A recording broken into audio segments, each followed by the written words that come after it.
Hello, and welcome to another episode of Beastly Talks. As always, I'm your host, Stephen Helling, and I am back in freezing cold Melbourne, back from my trip in Europe, which was awesome. It was very fun, but it was insanely exhausting at the same time.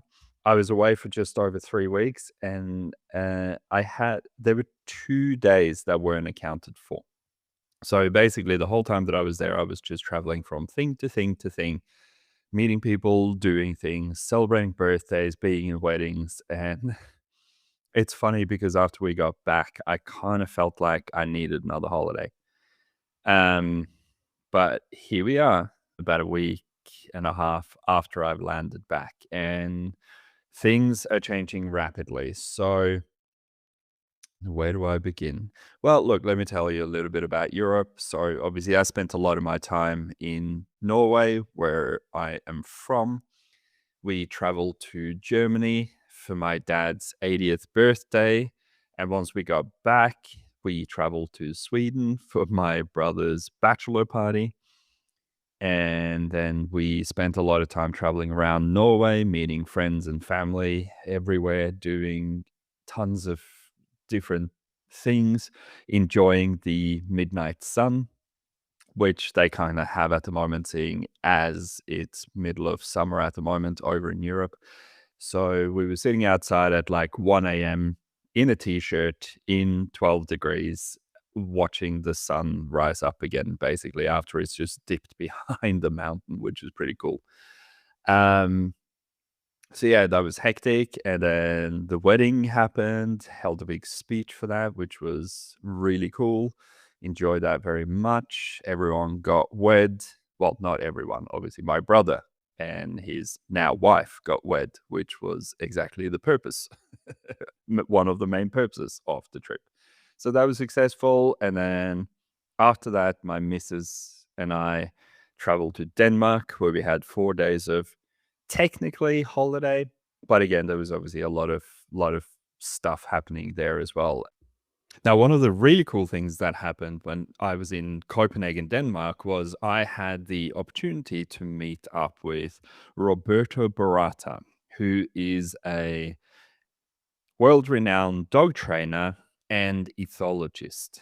And him and I had an amazing, like, nearly 2-hour chat where we were hanging out. We were talking about dog training. We were talking about social media, the toxicity of the industry, and best practices in dog training, and truly understanding dominance and punishment and everything. And it was a really fucking good chat, and I enjoyed it so much. And I'm so happy that Roberto had the opportunity to take the time to just sit down with me and have a chat. And I interviewed Jackie Sakar a few weeks back as well, and Roberto and Jackie are good friends, so we called Jackie up, and when she picked up, she was expecting Roberto's face, but she saw mine, and she was very confused, and we had a good laugh about that. So that was an amazing dog training thing that happened on my trip this time. But this is actually the first time where I've stayed away from talking dogs or thinking about dogs mostly. I had a bunch of really cool interviews with people lined up, which I hope everyone's had a chance to listen to and that they've enjoyed them.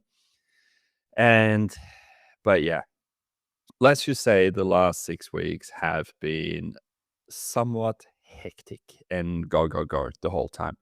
And it's only going to get worse from here, which is one of the reasons why I'm going to pull back a little bit on the podcast. So I don't want to stop doing the podcast because I enjoy doing them, but I'm not going to be able to do them weekly anymore. So I'm cutting back to bi-weekly for the time being. I have got a bunch of people that I have contacted that are keen to jump on the podcast and have a chat with me. But But basically, the next 6 months at least is going to be extremely hectic for me, and the podcast just has to take a back seat for a little bit. But look, I'll keep them coming as often as I can whenever I find the time for it, and I hope everyone's been enjoying them. And if anyone's got any feedback, always happy to hear that.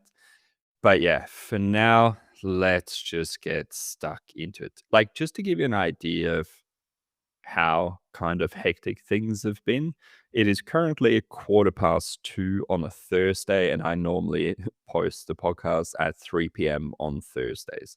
So this one's going to be a bit delayed because it's going to take me longer than that to actually get it done. Maybe it will come out tomorrow, Friday. I don't know. But yeah, everything is crazy and it is just going to get worse.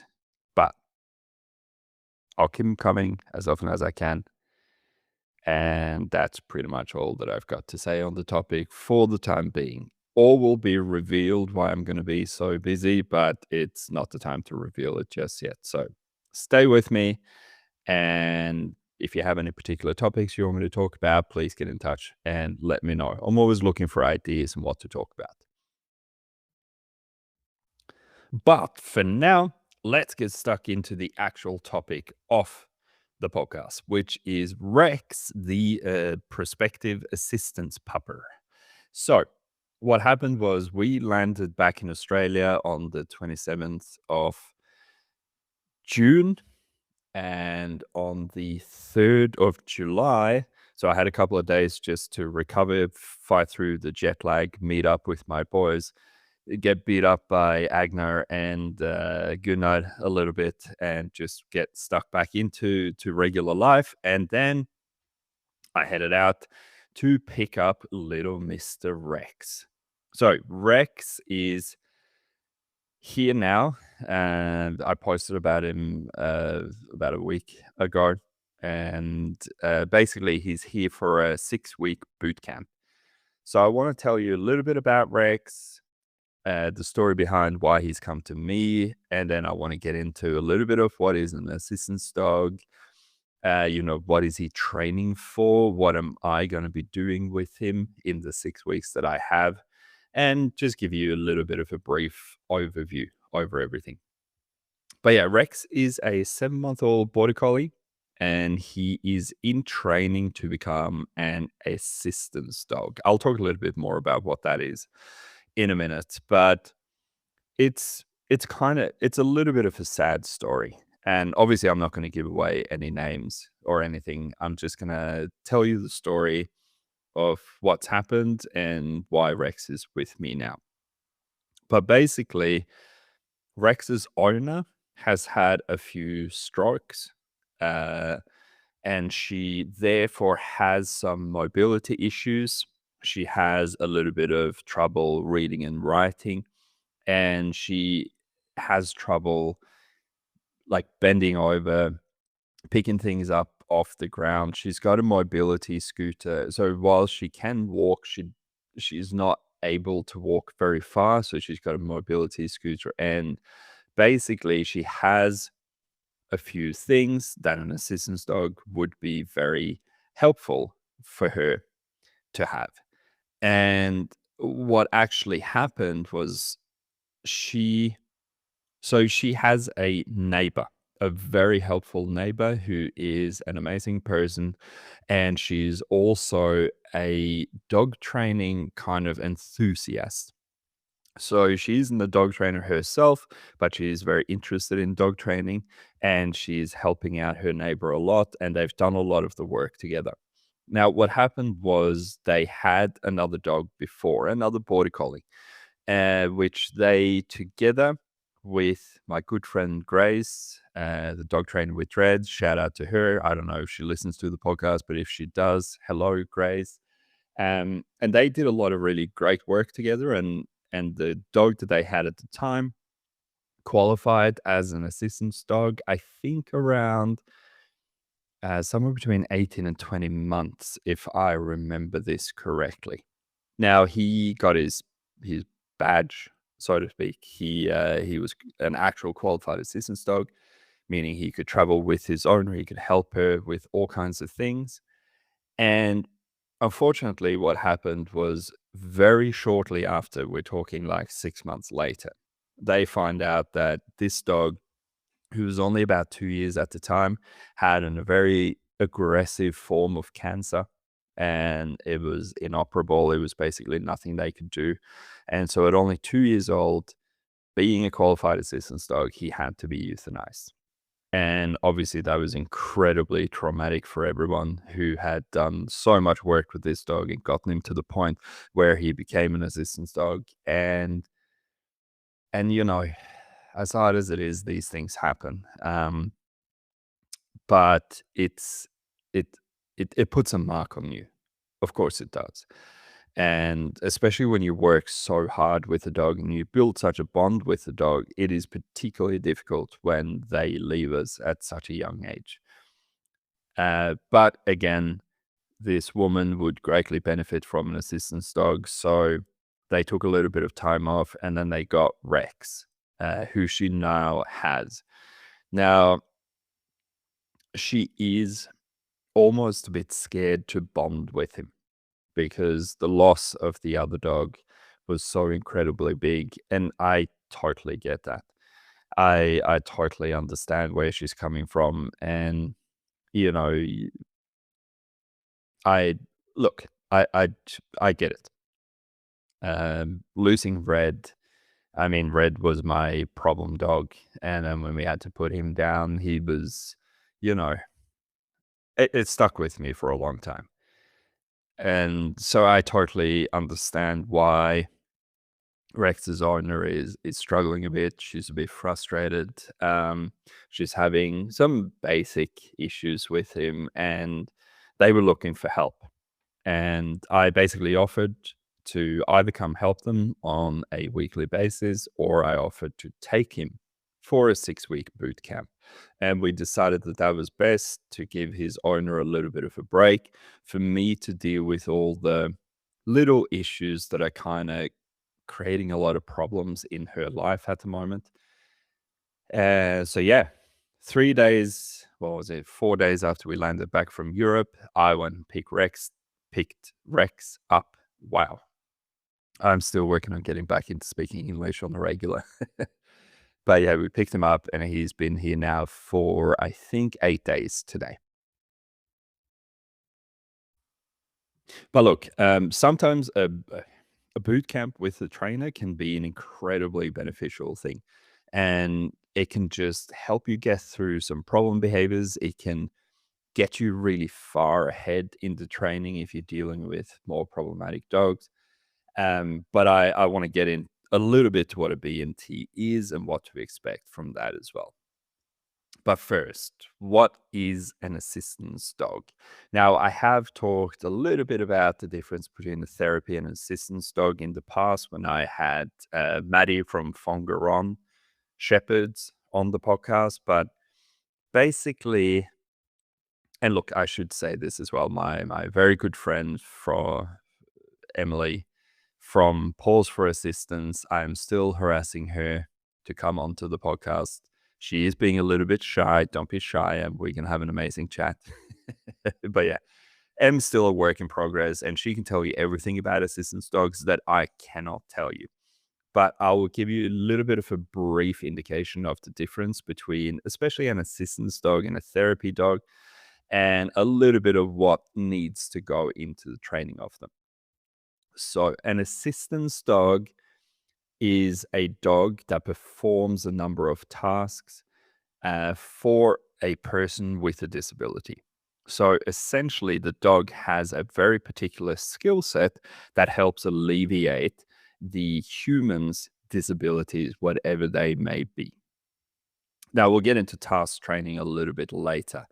But a therapy dog, in comparison, is just a kind of chill, calm, social dog that likes hanging out with many people and goes from person to person and interacts with them and has a calming presence around them. So, in very simple terms, we tend to think of an assistance dog as a one person dog. an assistance dog has one human that they interact with, that they help, that they alleviate their disability, whatever that may be. Whereas a therapy dog is many people's dogs, right? A therapy dog will go from person to person, let them pat them, sit with them, interact with them, help people who maybe are stressed, having some anxiety, and just kind of be a calming presence with them. So, in the grand scheme of things, those are the difference between the two. Now, again, here in Australia, we have something called a PAT test, and we have something called GAD, which is GHAD. Now, I'm not going to go super into detail about this because M can explain this so much better than I can. But I want to give you just a little bit of an overview over things. So, PAT stands for Public Access Test. And that is defined as the formal practical assessment that certifies an assistance dog is safe, hygienic, and well behaved in public spaces and on public transport. So a PAT test is they get this cool little like almost driver's license with their photo on and their name and everything, which they kind of have to wear on their vest when they're out and about. But what the PAT test does is it allows the dog to go to places where dogs normally aren't allowed. They can go to shopping malls, they can go to supermarkets, they can travel on planes even. And so this is an actual proper qualification for the dog, and it requires a lot of training to get there. So, some of the testings I don't think this is extensive, I'm just reading a stupid AI fucking overview here, but controlled unloading and entry, so exiting a vehicle safely and entering a building without pulling or rushing. Healing, so maintaining a loose leash, navigating obstacles and adjusting to your pace in a busy environment. Obedience and focus, performing commands such as sit down and a recall while ignoring distractions such as dropped food or other animals. Public behavior must remain calm and unobtrusive in crowded places during loud noises and under tables in dining areas. An aggression check, the dog must not display any form of reactive or aggressive behavior. Now, I feel like there's more to it than that, but I think that's a good overview and probably all that I need to give you at this point. But yeah, public access tests, the dog has to be trained to a very high standard. They need to be incredibly well socialized. They need to be confident, calm, and relaxed in any situation. Even if other dogs are lunging and barking at them, they're not allowed to react in any way, form, or shape. They must be comfortable with other people approaching the person because say if you have a person with epilepsy and they have an epileptic fit in the street, the dog has to stay with the person. But then when medics actually arrive on the scene, the dog can't be showing any form of aggression towards them because if that's the case, they can't actually come and help the person. So the public access test is to make sure that the dog is stable, it's well trained, it's controlled in all these settings. Um, Now, GAD again it refers to guide hearing and assistance dogs. Now, again, I'm not going to get very deep into this because I want to have a chat with Em about this, but it is basically the only kind of nationally recognized training, um, not training, uh, what's it called? It's like overarching governing body when it comes to assistance dogs. Now, it was created in Queensland, which is another state up from us here in Victoria, and it's kind of like vaguely been adopted just all through Australia. But again, I've had this conversation with them many times, and I think in general, there should be a better, kind of more consistent or even individualized test for all of this. But look, like I said, I'm not going to get too deep into it. But GAD then stands for Guide Hearing and Assistance Dogs. Now, one of the things, and this is just for me to touch on because it makes me a little bit angry, but I keep seeing everywhere that people say, oh, if you are going to train an assistance dog, that dog can only be trained positive only. You can only use positive reinforcement. You can use no form of compulsion or pressure or punishment, which is just absolute bullshit. Of course, you can train it in any way, form, or shape that you want. I use all the tools and all the things because it creates a better result and it's better at setting the dog up for success. The dog is more likely to succeed. It is less likely to get washed out. But again, you'll see the kind of self-righteous, force-free people screaming about, oh my God, it's got to be our way and no one else's way. And it's just, to any new trainers listening to this, it's bullshit. Train the dog the best way that you know how to train it. But keep this in mind, especially when it comes to assistance and therapy dogs. The dog must want to do the job. And what we mean by that is, if you like, any dog can be forced to do most things, whether they want to or not, right? That's where compulsion, follows up where positive reinforcement falls apart. But again, the thing about especially assistance dog training and therapy dog training is, if the dog is uncomfortable in that situation, if they do not want to be in that situation, essentially it's going to be living hell for the dog, right? So we need a dog that is very sociable, that likes going to many different places, that likes working, that likes helping its owner, that is happy to not be the kind of dog that just goes to the dog park and runs around every day. Like, they actually really they need to want to be part of this. That is important. You cannot force a dog to be an assistance dog or a therapy dog. They have to have some inclination towards wanting to do it. So that is important to keep in mind. But again, that doesn't mean we completely, step away from any form of pressure or punishment in the training, because we want the dog to succeed, right? But if you find that the dog is flattening out, if you find that every time you put that vest on, they kind of just sigh and then go through the motions, then that is not the right dog to do assistance or therapy dog training. So just keep that in mind. Now, because I'm talking about Rex specifically and why he's here with me, I just wanted to touch real quick on what a board and train program is and what to expect from it. So, board and train basically means that the dog gets sent to a trainer, they live with the trainer, and they get trained on a daily basis. Depending on what their issues or goals are, they get trained on a daily basis towards fixing those issues or achieving those goals. So basically, the dog stays with the trainer for anywhere from 3 weeks to 3 months. It really depends on, and a lot of people do things differently. Rex is staying here with me for 6 months, but he's got no, sorry, not 6 months, 6 weeks, but he's here for 3 weeks. Then I send him back to his owner for a break, because that's when I have the workshop with Ben Gert from Kaizen Canine, as we're just going to send him back for that weekend, and then I pick him up again, and then he has another 3 weeks here with me.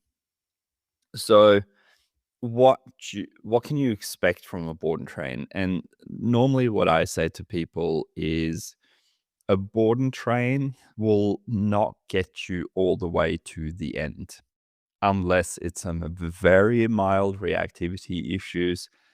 Uh, you are going to get about 80 to 90% of the way, which is a massive head start if you have issues with your dog. So it gives you a really big head start on the training, but pretty much you will never get 100% of the way in a board and train. The last 20 to 10%, you as the owner have to kind of pick up the slack, and you have to work really hard to continue on with what the trainer has done up until that point. Now, most dogs are they often get quite nervous in the first 48 to 72 hours, which is natural because they've been taken out of the environment that they know. They've been taken away from their family, other dogs maybe that they live with, and they've been plonked into a brand new house with a person they maybe don't know unless they may not have met the trainer before. Um, and there might be other dogs around. So if he has some reactivity issues towards other dogs or nervousness around other dogs, the dog can be quite shut down actually in the first 48 to 72 hours. You might see the dog has a lack of appetite. They might just want to stay in their crate the whole time, like they want to actually come out of the crate. Sometimes they get a little bit of diarrhea. Okay, these are all quite normal things in the first 72 hours. I've never had a dog essentially be nervous or have a lack of appetite for longer than 72 hours. But if I did, I'd probably take them to the vet to make sure everything was fine.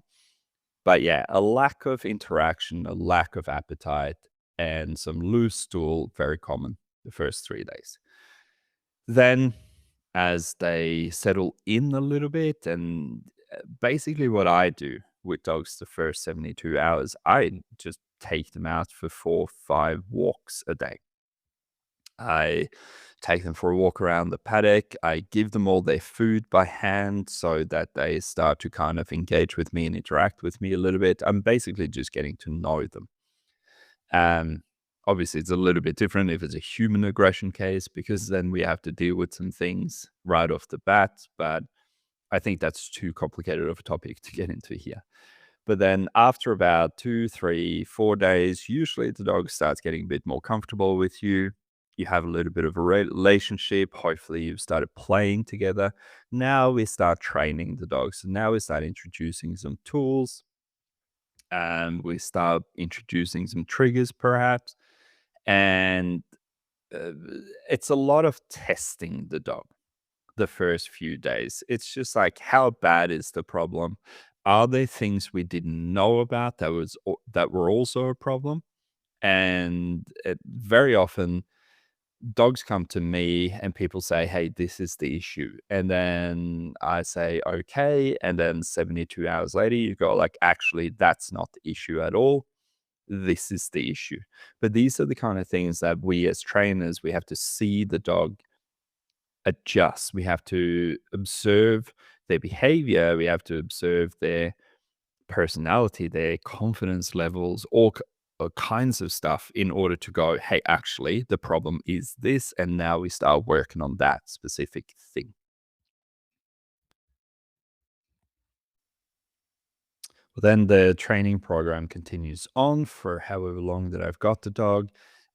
We expose them to more and more things. We hold them more and more accountable. We make their obedience better and better. We change their emotional state, whatever it is that we're actually working on with that particular dog. Then we have a big handover session. My handover sessions usually go anywhere from 2 to 4 hours, depending on how severe the behavior problem is or the issue is. And the handover session is basically designed to put into place exactly what I've been doing with the dog into the owner's household so they can continue on with the training. Because very often, what we tend to see, and this happens pretty much always, is when the dog goes back home, there is a period of regression. So when the dog is staying with me, everything is locked down, right? The dog has a very structured management protocol that they follow. They're in crates, they're out at the same time, they go to the toilet at the same time, they get fed at the same time. And so they fit into that structure very quickly. But if you have a dog that has had, too much freedom at home, for example, when we send that dog back, we want the dog to go back with the same routine that they've had here with me for the period of time that I've been training them. Because if they go back home and it's home free to do whatever you want, usually they very quickly go back to old ways because they go, okay, with a big bearded guy, I had to do this and this and this and live in this particular way. Whereas now that I'm back home, I'm going to try and go back to my old ways. And that's where it's important that the owners of the dog stay on top of everything, go like, hey, actually, what you've been learning from the big bearded guy over the last month or 6 weeks is also going to continue on here. When the dog slots back into that, then the big changes start taking place and settling in the dog's head permanently. But yeah, the first few days, when a board and train is here, is very much about identifying the actual issues that the board and train has. So very often people will have very clear things that they want me to work on. So they will say, hey, we have this issue, we have that issue, we have this issue, and we want you to fix those issues. And that's fine because, at the end of the day, that's our job. But very quickly, and this happens, I would say, pretty much all the time, or pretty much every single board and train I've ever worked with, we get to a point where we bring the dog home, the dog starts settling in, they start displaying problem behaviors, or they expose who they truly are. And that's very often when we see, okay, this dog isn't actually fearful, right? Which is what the owners may have thought. The dog is actually frustrated, or it has some genetic drives that we need to create an outlet for to alleviate the kind of stress that's happening in the dog's mind.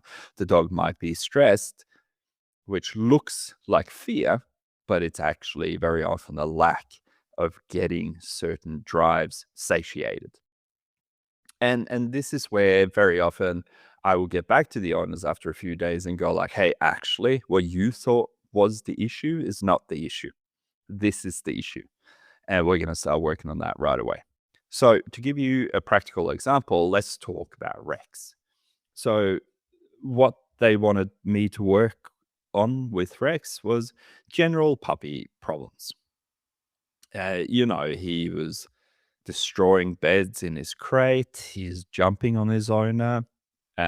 He's mouthing. These are all standard puppy problems that are usually easy to fix, but they can take a little bit of a toll on you because it is stressful dealing with this kind of stuff. And especially when, like with Rex's owner, who is a little bit not scared, but like a little bit hesitant to bond with him because she had such an unfortunate and bad experience with her other dog. Right. So now all of these problems, they get thrown a little bit out of proportion and they seem like much bigger problems than they actually are. But, and another thing as well was she had trouble getting him to go to the toilet while he's on a leash. Right, he would only go to the toilet if he was off leash somewhere, and so that's another common thing that we need to work on with certain dogs. Now, the issues that we identified after he came here to us was Rex is a little bit of an iPad dog. Right. And if you're not familiar with that term, go back a couple of episodes and listen to my chat with Ross McNamara from Mac Dog Training, because we talk about the iPad dog there. The iPad dog is a term that I learned from him, and I think it's a fantastic term, which is why I've stolen it. But shout out to my boy Ross for coming up with it. I'm not going to take credit for that one. But Rex had a lot of trouble settling. He like a 7-month-old puppy should be sleeping multiple times a day. Like, and by sleeping, I mean having a good nap, like a good hour to 2 hour nap, maybe 2 to 3, 4 times a day, right? Depending on the dog and how much activity they're going through. But Rex was just fired up all the time. So when we started putting him in his crate, he would just lie in his crate and stare at you like big wide-eyed the whole time when he should be sleeping, really. Because this was after like big days of activity and that kind of stuff. But he would just lie there and stare at you. the second you move, if you so much as like pick up a cup of coffee off the table, he would launch up and he would headbutt the door and he would start whimpering to be let out. Right. These are, and it's not separation anxiety, not that I identified or have identified in him. It is just this insane FOMO and this go, go, go. Like I just cannot, he hasn't learned to switch off and just relax and do nothing. And I did find out that he's had a lot of freedom as a puppy. So he's basically had the opportunity to run around the house freely. He hasn't had any forced naps. He lives with another dog, a little Jack Russell, and they've been playing like crazy the whole time. And what actually happens in this situation is the puppy never learns to switch off. They never learn to pull out of their drive, to push their drive down, to just lie down and relax and sleep. And sleep is so important for a puppy that it's actually a really bad thing when they don't get to relax properly. Now, don't get me wrong, he's crate trained, so he eats in his crate and he sleeps in his crate at night, with no issues. But again, young puppies need to have that separation, that downtime during the day as well, at least 2 to 3 naps per day. Um, so actually, one of the first things that we did with Rex was have him in the crate a lot and just wait for him to relax, wait for him to put his head down and just start closing his eyes a little bit and capturing those moments where we would just say, "Good boy, Rex." Right? We wouldn't use any treats. We wouldn't use licky mats. We wouldn't use Kong wobblers to try and distract him and keep him entertained. I'm using um, air quotes when I'm saying that because he doesn't need more stimulation. He needs less stimulation so he learns to just chill the fuck out. Right? And so we would just sit there and wait for him to start settling, then just in a very quiet voice say, "Good boy, Rex." His head would immediately pop up again, right, when he heard his name. But then over time now, about a week in, he's learned to settle much better. We would also bring him out and tether him. So we would attach him to a leash that was tied to my couch. And I would just sit down and play computer games next to him. He would be like bouncing off the end of that leash, just pacing, pinballing back and forth. But eventually he would lie down and I would just say, "Good boy." And I would continue on. Like, I don't give him too much attention because it's not about giving him attention because that revs him up again. It's literally just ignoring him, but acknowledging when he relaxes. And honestly, that is a lot of what we did the first few days and the first week even that we've had him now. But then, of course, I take him out and I've been testing him on other things like what his play is like, what his basic obedience is like. I did some box feeding with him. If you don't know what box feeding is, check out episode 4 of the Canine Paradigm where they kind of talk you through all of that. But it's basically a feeding system to try and test the dog's confidence and push their genetic capabilities a little bit. Um, I started exposing him to, different surfaces that make sounds, that move a little bit. And all of this is just me assessing him. Like, where is he at? How confident is he? How genetically sound do I think he is? How far can I push him? What understanding of pressure does he have? All of these things are super important for me to know so that I can make a plan for how quickly to move from one thing to another. If there are certain areas that need more focus, well, then I need to take more time with that, right? If he was a very nervous dog, I would have to take much more time doing confidence building exercises with him and slowly building that up. But he's a well-bred dog. He's got a actually, I would say a pretty good level of confidence for being a border collie because border collies tend to be quite highly strung and that makes them a little bit nervy and twitchy because they're meant to overreact to things, right? That's what herding dogs are meant to do. They're meant to see a sheep run in the opposite direction of the big fucking circle they're meant to be in, and they explode into action. They bring them back to that circle, right? Now, this is the same for Kelpies, but Kelpies tend to be a little bit more stable, whereas Border Collies tend to be a little bit more highly strung, right? That's not the same thing for every dog. That's just very generalized, the difference that I see between Kelpies and Border Collies. But yeah, for me to push him into these different scenarios, for me to like ask him to do simple tasks, see how he performs, all of this gives me a lot of information on where he's at, what I need to focus on as the trainer, what I can kind of skip past. And it gives me a bit more of a clear plan to go, okay, how do we get you to the end goal? So normally, a lot of what I do with dogs that come here, well, they tend to be reactive and aggressive dogs, whether they have reactivity towards things that move quickly, whether it's some dog reactivity, even dog aggression or human aggression, right? It all depends on how we approach that dog's training. But again, I need to get to know the dog before I can kind of set a structured plan for it. So with Rex, because he is a fairly confident dog, he has basic training down. Like he knows sit, he knows drop, he knows his basic obedience. I can kind of fast forward a little bit into my training because I don't have to get stuck at the confidence building level. Now, any dog will benefit from confidence building, like don't get me wrong, but I don't have to double down on that to get him to a stable point where he might be able to succeed because he's already kind of there. Anything that we build from now on is just a big bonus.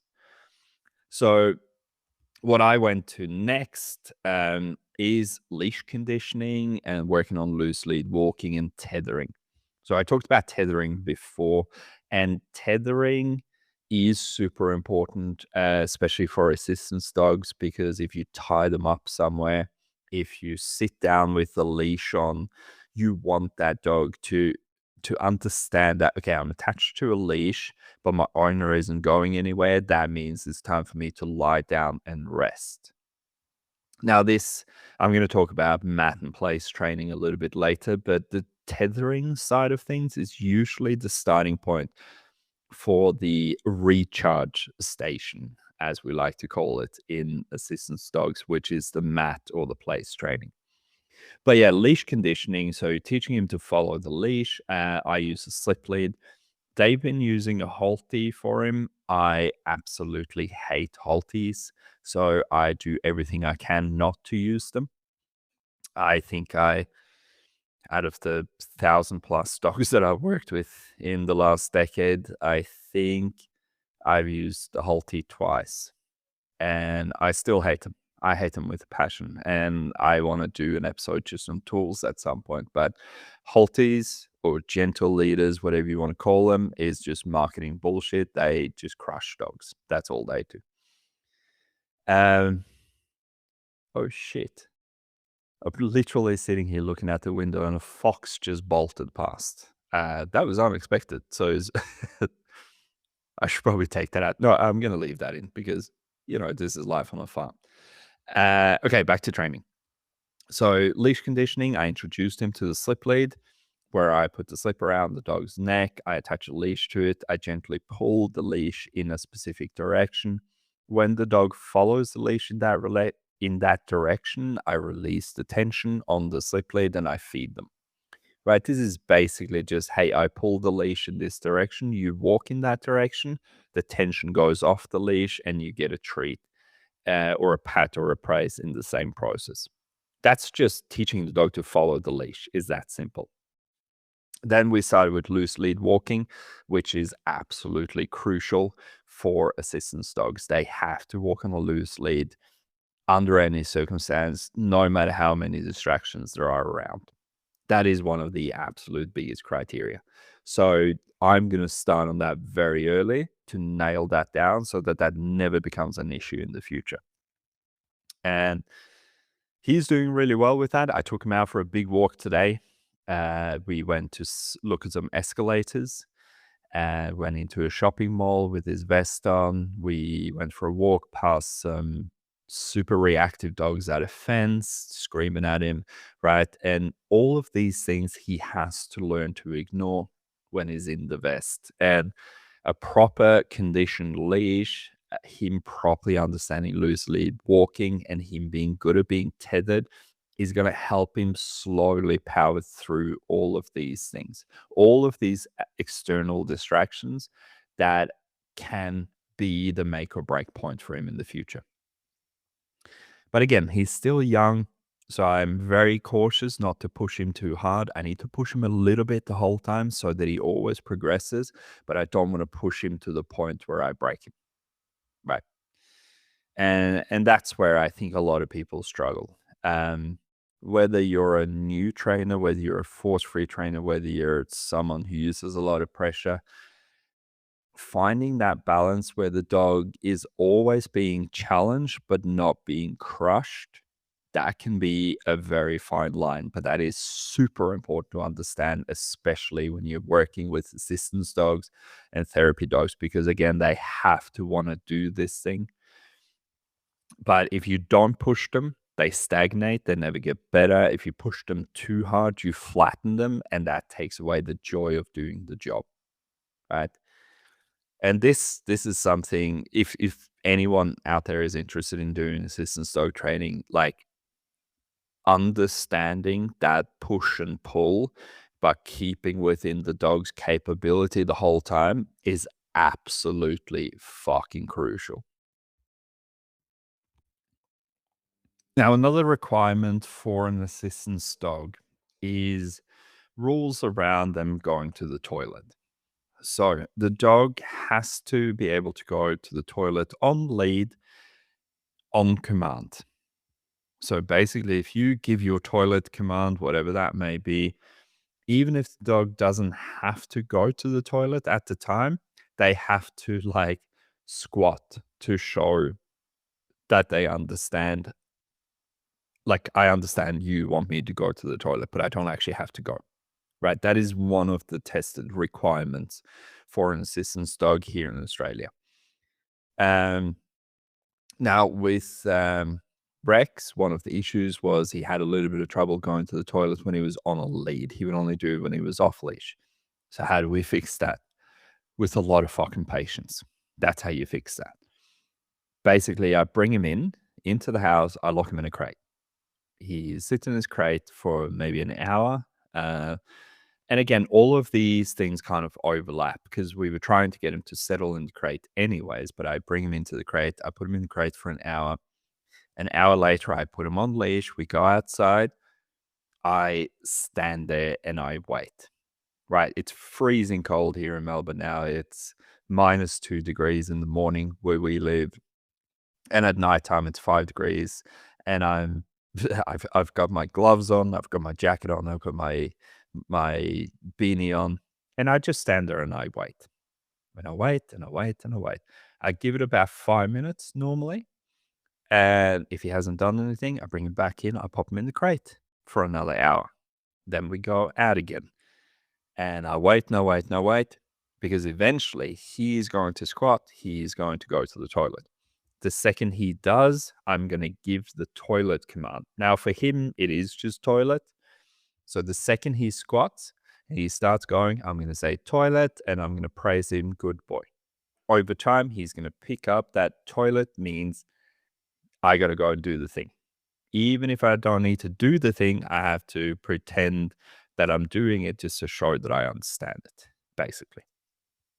And yeah, the only way to fix that is through structure and patience because I can't make a dog pee. So I just have to put him in a position where he doesn't want to pee in his crate. Then I have to take him out regularly and I have to wait for him to go. I can't hold it anymore. I have to do the squat now.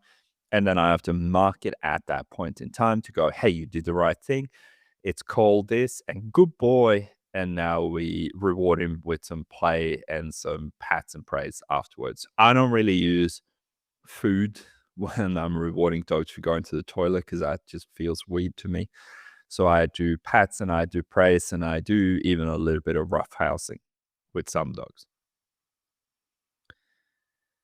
Then we get into task training.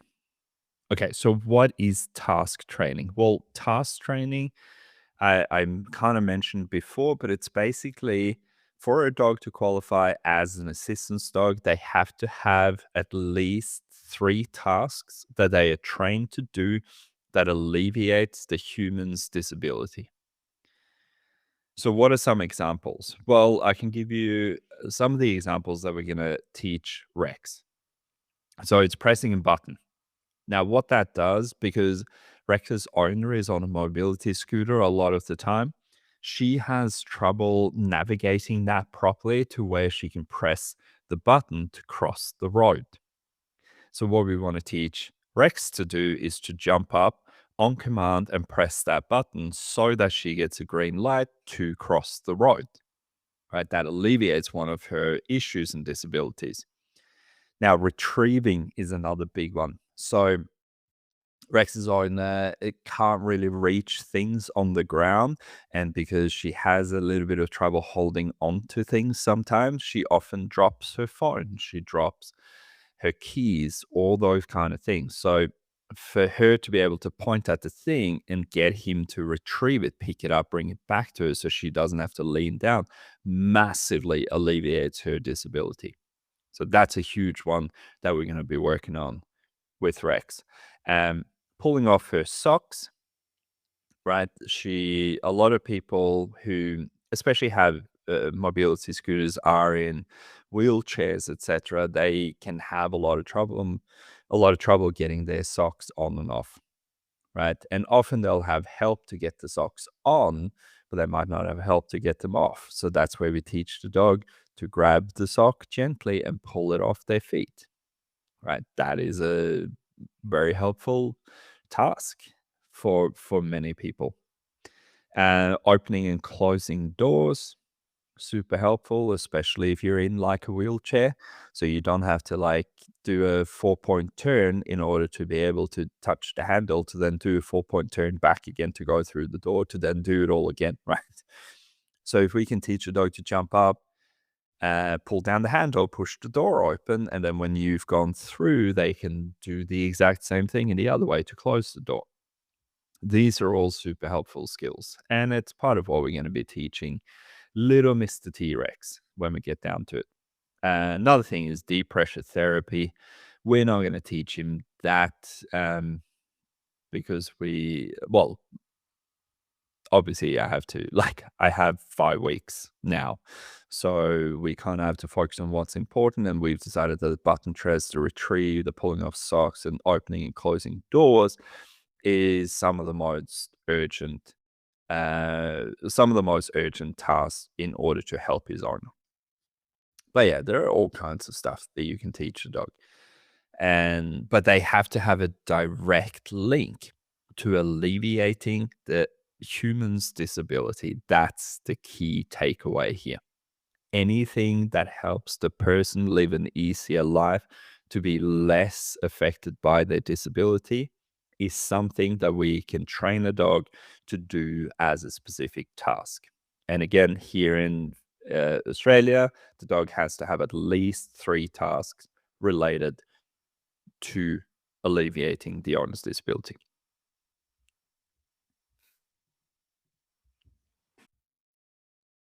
So these tasks, how do we start teaching them? That is one thing that I get asked very often, like, how do you teach a dog to retrieve all these things? How do you teach them to open doors? How do you teach them to close doors? And honestly, a lot of it begins with play because playing tug transfers to opening doors, right? We put a little tug toy on the handle of the door. The dog learns to pull it down and pull it open. The door opens.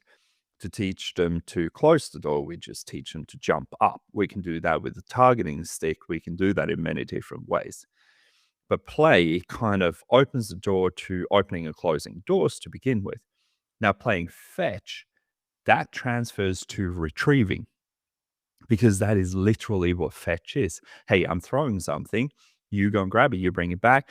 And the kind of difficulty there is we have to teach the dog to put it into the person's hand, not just drop it on the floor in front of them.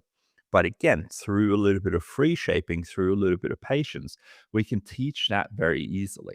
When the dog understands that a give command, which is what I normally use, give means come and put the thing into my hand. Now I can begin generalizing that. So, like, hey, we started with a ball. Now I'm going to get you to pick up this dumbbell, right? We have these kind of dumbbells we do a lot of retrieval training with. Then I can go, hey, I'm going to need you to grab this book for me. Then I can get them to grab my phone. Then I can get them to grab whatever, bottle of water, whatever it may be, and then bring that back to me and stick it into my hand. But a lot of these tasks that we train, it all begins with play. And that also drives the desire in the dog to really want to do the job. Play is fucking amazing.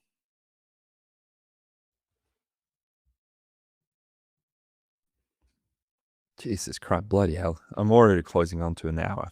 All right, cool. I'm going to speed this up a little bit because I don't want to ramble on for too long. I don't want you guys to get bored or anything. But yeah, as we all know, I'm really fucking good at talking. So here we find ourselves in this issue once again. Now, for the button pressing, I have like a fake button here that I can record sounds on. I can do all that kind of stuff. And I could put that on the ground. I can just get the dog to, I can free shape the dog basically every time he gets a little bit closer to the target, which is pressing the button with his paw. I can say yes and I can reward him with food so that through what we call successive approximation, the dog gets closer and closer and closer to the end goal. I could absolutely do that. And that is a great way of doing it. But if you're a little bit pressed for time, which I kind of am, then I like to go to a touch command. So touch basically means touch this thing with either your nose or your paws, right? And you can choose which one.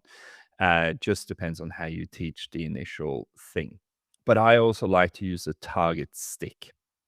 So a target stick is literally just a stick with like a round object at the end.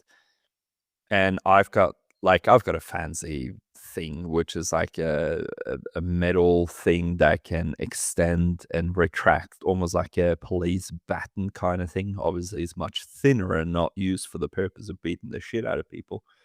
But yeah, I can retract it. I can make it small. I can just fit it into my pocket, and then I can bring it out whenever I can extend the length of it. And it's got a big red thing, like a red kind of foam ball at the end of it.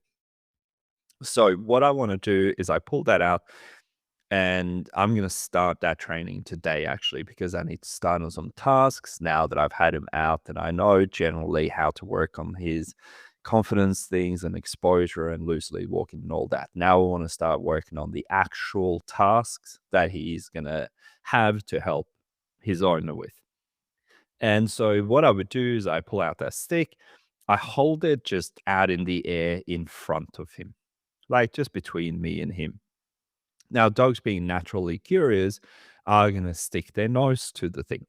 The second he touches the target stick with his nose, I'm going to say yes, and I'm going to give him a treat. Right? I'm going to keep holding that stick out. He's going to start to realize that, oh, every time I go and press my nose to this stick or my paw, depending on whether I hold it low or high, I get a treat. Right? So now I create value in the target stick. Now, at that point, when he understands the stick comes out, I touch the stick. Now, what I can do is I can start pointing at things. So now, what I can do is I can point at the button, and he's going to go and touch the target stick, but accidentally press the button at the same time. Now, I'm going to reward him for that. And over time, what I can do is I can start moving my target stick further and further away so that I move that out of the picture. And he realizes, oh, touching the button is actually the final task. Now, when he's learned that at home, it's going to be reasonably easy to take him out to go to a place where there is a crossing and to use my target stick to point at the button at the crossing and go like, hey, this is the button that I want you to press. Right. So now we're transferring that and then we start doing it in many different places. So we're generalizing the behavior and voila, the dog knows how to press a button on command. Uh, Now, the next one is mat. So place, well, most assistance dog trainers call it the mat because it's the mat that the dog lies on. And this is what I call place training, which is basically, hey, go to this place, lie down, and don't leave it. Right? That's what it is. And I've started doing some place training with him, or mat training in this case, which is literally just I grab some food, I lure the dog up on the platform or the mat or the surface that I want him to be on. When all four of his paws touches that, I say the mat command, and then I give him a treat. I step away and I give him a release command, which in my case, or in Rex's case, is free. Right. So now he's learning, going and putting all four of my paws up on this thing that's lying on the ground. That's called mat. When I hear the word free, I'm allowed to jump off it. That's it. That's kind of how you teach that. Now, further down the track, when I need him to stay on that thing, then I'm going to introduce the slip lead. I'm going to put a little bit of pressure on him. So I send him to mat. He gets his treat. I don't say free. I just step away. He's naturally going to follow me. Now I can say no. And I can put a little bit of pressure on that leash. I can move him back on the mat and then take away the pressure. So he learns stepping off the mat was the wrong thing to do. All four of my paws have to remain up on the mat that's on the ground until the big beater guy says free, and then I'm allowed to get off and run away. No, no, not run away. Goddamn. But then he's allowed to get off the mat. That is what I'm trying to say. Run away. Where the fuck did I get that from? It's been a long life, people. But yeah, we're nearing the end of the podcast now. Hopefully, I haven't been rambling too much because I've caught myself saying some stupid things over this podcast, but hopefully, it all kind of makes sense. Now, I was going to talk about teaching the unforced forced fetch, which is my go to for when retrieving is actually important. But you know what?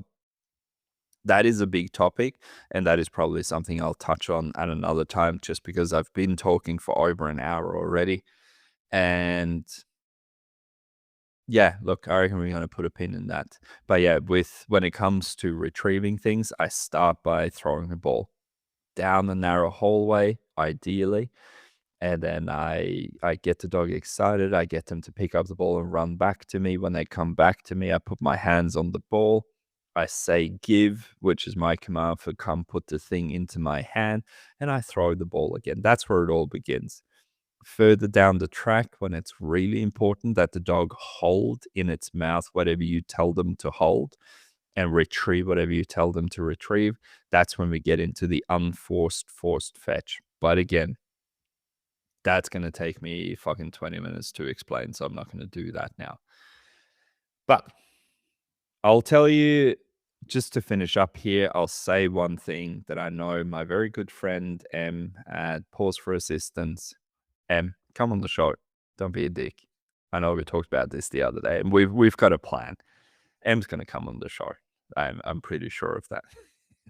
But yeah, one thing that M always says is that assistance dogs are not for everyone. Look, they can be super helpful in many different ways, but they do attract a lot of attention. If you take a dog into a supermarket, you're going to have people all over you. They are going to be asking questions like, hey, oh my God, what a cute dog. What does he do? Is he an assistance dog? What is your disability? Blah, blah, blah, blah, blah.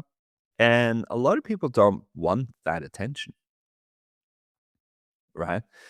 They just want to be left alone. They want to do their own thing. They want to get up in the morning. They want to go to work or go to the supermarket, be left alone, and they just happen to have a dog with them. But people are so passionate about dogs that and which is good. Like, I love the fact that people are passionate about dogs, but just to anyone listening to this, I just want to say, if you see a dog with a vest in public and someone maybe walking with a cane, sitting on a scooter, sitting in a wheelchair, just give them space. They are literally just going about their day exactly the same way that you are. And look, some people are happy to have a conversation, to talk about dogs, blah, blah, blah. Some people just don't want to they don't want to draw any more attention to themselves, right? But yeah, look, just let people do their own thing. And if you are considering getting an assistance dog, or you want to start training an assistance dog for yourself, keep that in mind. People are going to look at you. People are going to pay more attention to you. It could be uncomfortable, right? So is that gonna make your life better or worse? I know some people that struggle with PTSD, mental health issues, that kind of stuff, who have assistance dogs, have been impacted in a negative way, because suddenly they went, all I wanted to do was, not be paid so much attention to. And then I bring a dog into a supermarket and now everyone's paying attention to me. So keep that in mind. Again, if you are considering getting an assistance dog or getting a dog to train as an assistance dog for yourself, definitely go to Em's website. She's got an amazing frequently asked questions page. There's so much information there. Read through it all before you get in touch with her. But her website is pausefораssistance.com.au. Definitely go check that out, and don't just jump into getting an assistance dog because it's cool and dogs are awesome and you want to take a dog to the supermarket. Like, actually think about whether or not it's going to benefit you. But yeah, that's my podcast for today. That's a little story about Rex. I will be posting a lot about him on social media. So if you're not already following me, jump on Instagram and Facebook, Viking Dog Trainer, follow me there. And yeah, if you have any questions, of course, as always, send me a DM, send me an email. Let me know what you think. If you like the podcast, give us a 5-star rating, drop a comment on the podcast, send me a message. It's always nice to hear from people who enjoy the podcast or have thoughts or, have particular topics they want me to talk about. I always appreciate that. And for those who have been listening to this podcast, I think you probably know what comes next. And that is me telling you to go train your fucking dogs. Good night.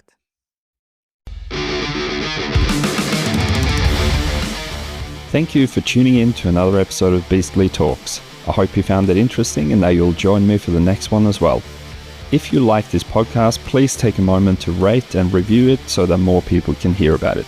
Or if you think this particular episode would benefit a family member, friend or colleague, be sure to share it with them directly. You can follow me on social media at Viking Dog Trainer on Facebook, Instagram and YouTube. Thank you for your support and keep training your dog.